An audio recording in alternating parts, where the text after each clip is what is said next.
त्यानंतर ह्यांना जाळापाशी आणलं. या कार्यक्रमाचा फुल व्हिडिओ मी युट्यूबवरती पोस्ट केला आहे. त्या व्हिडिओमध्ये तुम्हाला सगळं समजेल. तो जो आपण जाळ बघितला होता त्या जाळाचं इस्तू झाल्यानंतर हे त्याच्यावरून चालत होते, तर ते बघण्यासाठी तुम्ही माझा दुसरा व्हिडिओ जो पोस्ट केला आहे तो पाहू शकता. या दोघींना तुम्ही पाहू शकता, ह्या दोघींच्या अंगामध्ये दिवी आली होती.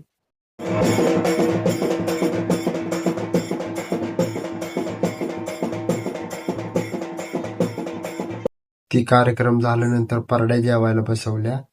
परड्यांचं जेवण झाल्यानंतर आम्ही डायरेक्ट लोक जेवायला बसवले आणि आम्ही वाढायला घेतला.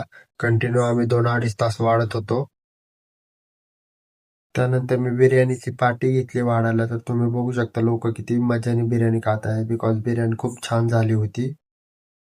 2-2.5 तास वाढल्यानंतर आम्ही पण जेवायला बसलो. रात्री 11 वाजता जेवायला बसलो. तरी आमची गल्ली गँग आहे, तुम्ही पाहू शकता. हे सगळं मटण आम्हाला संपवायचं होतं, त्यामुळे सगळ्या पोरांनी सुक्यावर डाव मारला. फुल जेवण वगैरे करून आम्ही गावात आलो.